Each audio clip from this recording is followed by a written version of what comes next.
desain grafis dan multimedia. Assalamualaikum warahmatullahi wabarakatuh.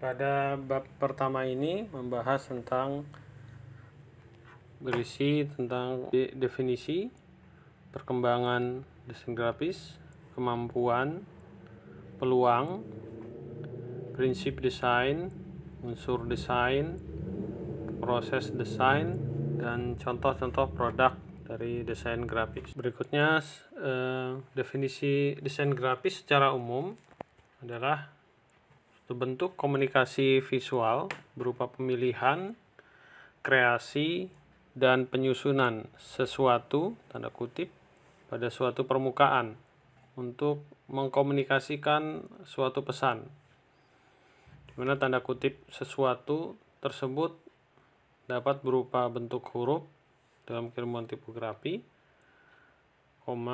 ilustrasi, atau bentuk fotografi. Perkembangan masa industrial terkait dengan perkembangan desain grafis. Yang pertama, pola kerja mengarah pada automasi dan spesialisasi, kekhususan. Berikutnya, desainer tidak lagi berkonsentrasi pada rangkaian proses cetak, jadi sudah mengurangi proses cetak mencetak. Berikutnya perkembangan pada dekade 1880 sampai dengan 1930-an, di mana yang pertama, desain grafis sebagai media untuk mengekspresikan sesuatu, ya. Jadi dapat mengekspresikan apa yang tertuang dalam suatu bentuk. Berikutnya, menempatkan grafis sebagai media secara serius. Nah, di sini sudah ada penempatan media jadi fokus, ya. Jadi keilmuan ini sudah dianggap serius, jadi difokuskan. Demikian. Berikutnya, perkembangan grafis pada masa kini. Yang pertama, mempengaruhi atas dasar pengaruh teknologi komputer, ya. Ini komputer sudah mempengaruhi perkembangan dari desain grafis. Kemudian yang kedua, terjadinya pergeseran pola komunikasi visual masyarakat.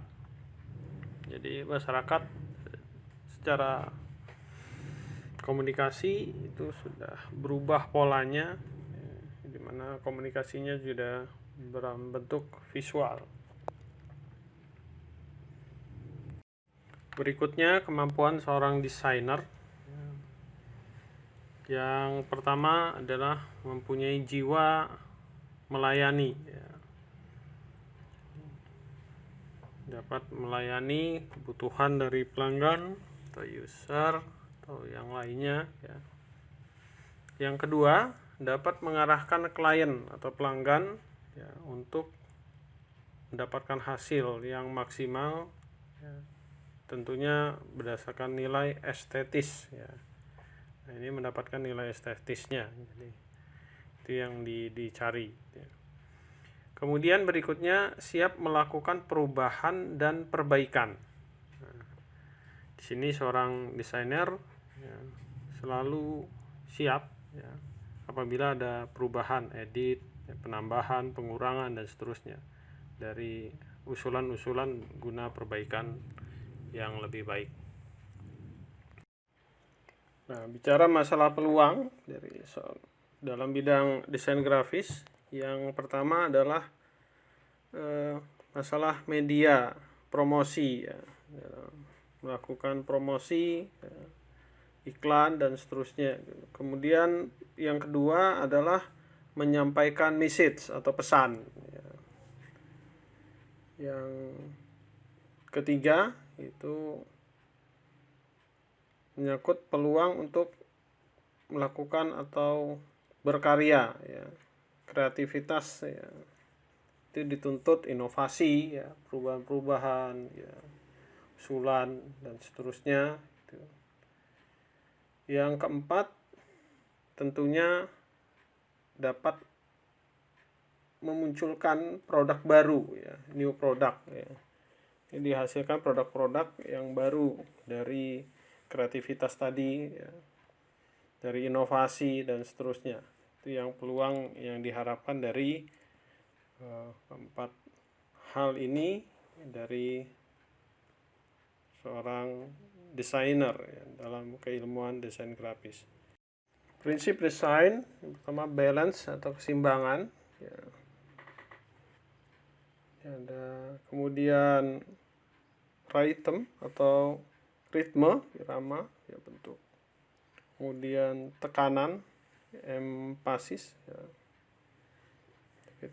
butuhnya tekanan-tekanan, ya, untuk kegiatan yang ada. Kemudian proporsi, ya, bagaimana itu sesuai, gitu, dengan kelayakan, sesuai dengan penempatan, ya.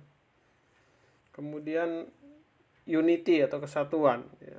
Kesatuan ini dapat menggabungkan unit-unit atau gambar-gambar atau bentuk-bentuk sehingga menjadi satu kesatuan yang menarik, ya, yang tentunya menghasilkan satu hal yang diinginkan.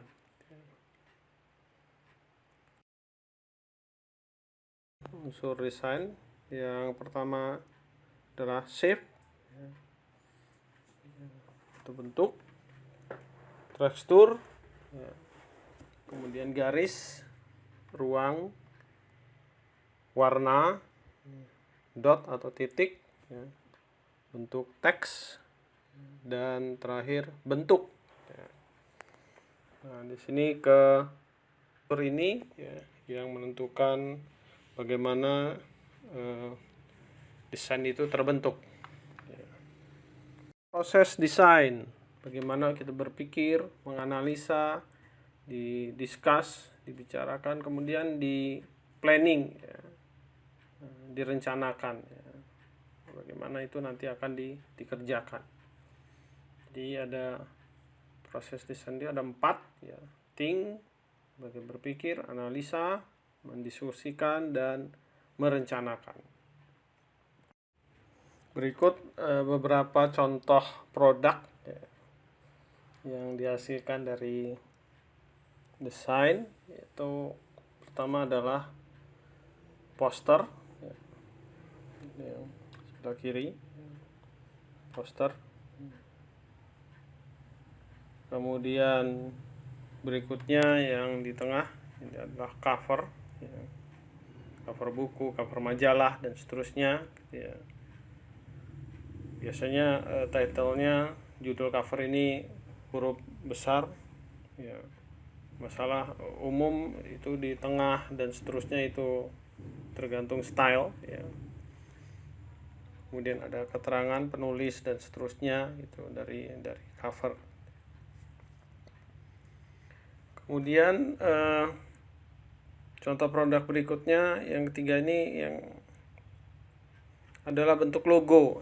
Di sini logo Dharma Jaya. Ya. Biasanya logo itu mengilustrasikan sebagai bentuk simbol, ya, dari satu instansi, satu perusahaan, atau yang menyatakan lambang yang bermakna, gitu, ya. Kemudian ada tulisan judul yang mewakili dan lokasi atau penamaan dari institusi, ya. Di sini ada tulisan Dharma Jaya. Mungkin itu, ya, contoh produk, ya. Demikian sesi pertama ini. Selamat bertemu pada sesi berikutnya. Assalamualaikum warahmatullahi wabarakatuh.